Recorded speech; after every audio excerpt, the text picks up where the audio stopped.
Yongdu is a young man living a quiet, ordinary life in Seoul. During the day, he helps out by delivering food for his father's fried chicken restaurant. He relaxes by playing video games with his close group of friends. Beneath his simple lifestyle, Yongdu is actually a martial arts expert. He holds third-degree black belts in Taekwondo, Kendo, and Judo, making him a highly skilled fighter. Still, he has no big dreams and is content with the way things are. One day, while making deliveries, Yongdu sees two men fighting on the street. He watches from a distance. Officer Cho, a martial arts officer, is trying to arrest a criminal. After the officer manages to pin the man down, the man suddenly attacks Cho with a broken bottle. Yongdu quickly steps in and knocks the man down with one powerful kick. He notices that the man is wearing an electronic ankle bracelet. The officer thanks him. Later, Yongdu is given an award for his brave act. At the ceremony, he meets director Kim Sun-min, who asks to speak with him privately. Sun-min explains that there are around 5,000 ex-convicts wearing electronic ankle monitors,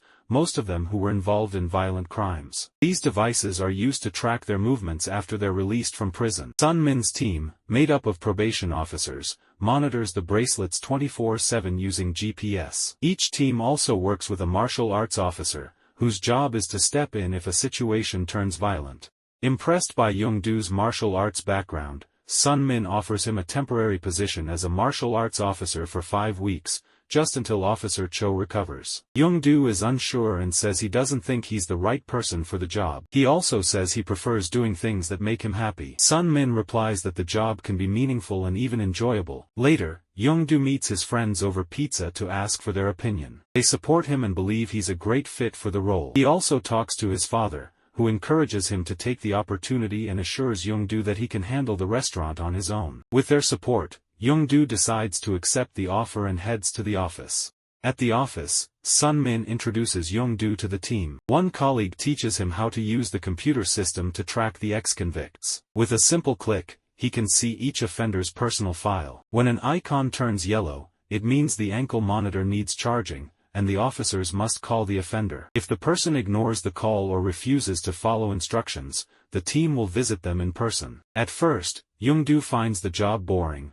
Nothing happens on the screen. But then he sees one icon turn yellow. It belongs to Yang Ho, a man with a record of sexual assault. Since the others are busy, Yongdu calls Yang Ho himself. Before he can finish speaking, Yang Ho hangs up. Yongdu tries calling again, but Yang Ho curses at him and won't listen. Yongdu tells Sun-min they should go check on him. Sun-min agrees and gives Yongdu the standard gear, a bulletproof vest with a camera and a taser.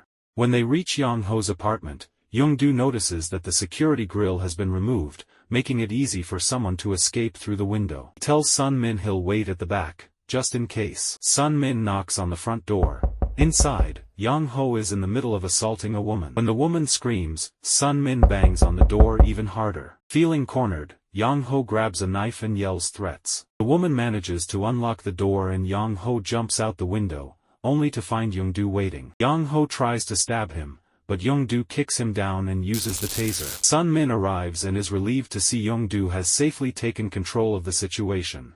The next day, Yongdu and Sun-min chase down another ex-convict. Yongdu catches the man quickly, but the man starts taunting him. Angered, Yongdu loses his temper. Luckily, Sun-min steps in and calms him down before things get out of hand. Later, Yongdu apologizes for losing control, but instead of scolding him, Sun-min praises his efforts and offers to buy him dinner. Since Yongdu already made plans with his friends, he asks if they can all come along. Sun-min agrees. The group meets at a restaurant, and the boys are thrilled. Yongdu introduces Sun-min to his friends. At first, Sun-min is surprised by how much they want to order, but he tells them to go ahead and enjoy. While sharing drinks, Sun-min opens up about his past. He tells them that when he was younger, he was in a serious car accident. A police officer saved his life, and from that moment on, he was inspired to become someone who helps others too. However, the accident left his left leg permanently injured. Despite this, he found an alternative career path and decided to become a probation officer, hoping to make people feel safe again. When the food arrives, the boys prepare a meat wrap for Sun-min and feed it to him, treating him like an older brother. Meanwhile, back at the office, two officers are heading out to track a former inmate. Suddenly, another alert comes in. Someone has cut off their ankle bracelet. The team is short-staffed, so they call Sun-min for help. Coincidentally, Sun Min and Yongdu are near the area where the signal was lost, so they go to check it out. This ex-convict is especially dangerous. He's a recently released murderer. On the street, they find the broken bracelet and start searching. Time is short, so Yongdu suggests using his friend's drone. Using the drone footage, they spot the man, and Yongdu rushes to catch him. Yongdu moves quickly and finds the man in front of a house, yelling loudly. Yongdu tries to calm him down, but the man suddenly attacks with a penknife. Thanks to his martial arts skills, Yongdu manages to bring him under control and calls Sun Min to say the situation is handled. But then, the man grabs the knife again and threatens to kill himself if Yongdu doesn't leave him alone. Yongdu explains what's happening to Sun Min, who tells him to pass on a message. The man cries out in frustration, saying people laugh at him for wearing the ankle bracelet. Even though he wants to change, he feels like he'll never live a normal life again. Yongdu gently repeats Sun Min's message. The man has already served 20 years in prison and is finally free. He shouldn't throw away his newfound freedom. Slowly, the man lowers the knife and gives up. When Yongdu gets home, his father is glad to see him happy with his job and says it's a relief that he has a good boss. As they talk, his dad watches a news report about a criminal named Ki Young, who sexually assaulted 15 young girls and is about to be released from prison. Later, Yongdu visits his aunt's salon for a haircut. As he's arriving, he sees a strange man leaving the shop. After the haircut, he spots the same man at a restaurant. Yongdu notices he's wearing an electronic ankle bracelet, and sees him making the waitress uncomfortable by touching her hand when handing her money. Back at the office, Yongdu looks him up and confirms the man is a recently released sex offender. He reports it to Sun Min. They try calling the man, but he answers and says he'll do whatever he wants. Concerned, Sun Min and Yongdu rush to the restaurant. The waitress tells them the man had asked her to visit his home, but she refused. Worried he might target other women working alone, they split up to search nearby shops. Suddenly, Yongdu remembers his aunt's salon. At that moment, the man enters the salon again. He locks the door, and when Sun Young tries to escape, he grabs her, hits her, and starts choking her. Just in time, Yongdu arrives, breaks the glass door, and charges in. The man throws a flower pot at him, but Yongdu easily dodges it, knocks him down, and cuffs him. Yongdu holds his aunt as she shakes with fear. She thanks him tearfully for saving her. The next morning, his dad makes him breakfast and tells him how proud he is. Yongdu asks what made him happiest when he was younger. His father replies, doing work I loved, and being someone others could look up to. Later, the probation team has a meeting about Ki Young. He's high risk, but they only have the budget to hire 2 more officers. Sun Min volunteers to cover double shifts so they can keep people safe. After the meeting, Yongdu tells Sun Min he wants to keep working. Sun Min is pleased and says they'll monitor Ki Young together. He gives Yongdu a team jacket. He's now officially part of the squad. On the day of Ki Young's release, Yongdu and Sun Min meet him to attach the ankle bracelet and explain the rules. Police escort him to his new home, where an angry crowd has gathered, demanding the death penalty. That night, a man named Byung Soon visits Ki Young's house. He gives him a jacket and invites him to smoke. They knew each other in prison. Byung Soon offers him a job, clearly part of a new crime. At the station, Yongdu tells Sun Min he wants to tail Ki Young, just in case. He follows him by taxi to a building. Unsure where Ki Young went, Yongdu heads to the basement. Meanwhile, Ki Young meets a man named Min Wook in a car. Min Wook sells illegal child exploitation videos on the dark web. He offers Ki Young 10 million won for every 10-minute clip. Byung Soon will film, and their gang will find the victims. Ki Young eagerly agrees. Just then, Yongdu appears in the parking lot. Ki Young recognizes him as the officer tracking him by GPS. Worried that Yongdu might have seen the license plate, Min Wook tells his men to take him out. Yongdu calls Sun Min in a panic, saying he lost sight of Ki Young. Sun Min quickly dials Ki Young, and Yongdu listens in. Ki Young calmly tells Sun Min he's just having kimbap at a nearby restaurant. Yongdu looks around and spots him there, pretending nothing happened. Both Yongdu and Sun Min still feel uneasy about the whole situation. Back at the office, Officer Cho returns after his medical leave. He greets Yongdu warmly and gives him a pair of tactical gloves as a gift, telling him to wear them during missions so he won't get hurt while fighting. The next morning, a little girl named Min Ju is playing alone on a quiet street with a dog. Young Soon sneaks up from behind and kidnaps her. He then rents an apartment in the same building where Ki Young lives, planning to use it for filming their crime. Since it's in the same building, Ki Young's ankle bracelet won't raise any alerts. Byung-soon hands him a stack of cash and warns him not to mess up during filming. Meanwhile, Byung-soon hires Yong-ho to create a diversion to distract the probation officers. Yong-ho turns off his phone and heads to another location, forcing Sun Min and Officer Choi to go out and investigate. Sun Min calls Yongdu, updating him on the situation. Yongdu decides to keep tailing Ki-young on his own. At the location, Sun Min and Officer Choi suddenly hear a woman screaming for help and rush to check it out. But it's a trap. Yong-ho had used a recording to lure them in. Before they can react, a gang of thugs surrounds them. Officer Choi tells Sun Min to escape while he tries to hold them off, but Yong-ho attacks Sun Min and beats him with a bat. Officer Choi fights back, using his taser to knock some attackers down. As he tries to help Sun Min, he gets hit hard with another bat strike. The thugs then shock him with a taser, and he falls unconscious. Meanwhile, Yongdu is suddenly ambushed by another group of thugs. He puts on his tactical gloves and gets ready to fight. Using objects around him and his martial arts skills, he takes down the entire group despite being outnumbered. After the fight, he tries calling Sun Min but gets no answer. Worried, he decides to head to Ki-young's apartment. Inside the apartment, Ki-young is preparing to record the crime. Wearing a plastic mask, he faces the camera as Byung-soon begins filming. Little Min-ju sits in a corner, terrified. As Yongdu reaches the apartment,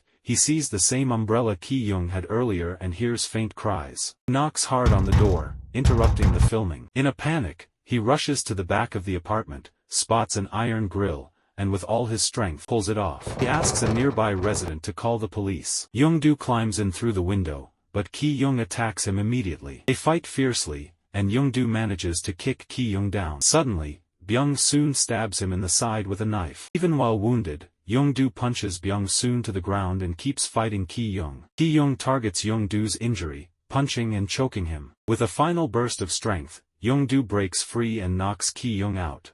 He hurries to untie Min-ju, but Ki-young gets back up and stabs him from behind. Just then, police sirens echo through the apartment. Byung-soon panics and runs away. Ki-young is still determined to finish his crime. Police arrive and shoot at him, but he manages to resist and escape. Yongdu is rushed to the hospital, and his father arrives soon after. He is shocked to see his son badly injured and becomes angry, lashing out at the officers out of fear and worry. The officers apologize sincerely. Just then, Yongdu wakes up. He immediately asks about the situation and learns that Ki-young is still on the run. Sun Min had suffered a serious injury, his neck was broken and he'll need to wear a brace. The chief then delivers even more heartbreaking news. Officer Cho didn't survive the attack and was declared brain dead. Yongdu is devastated and breaks down in tears.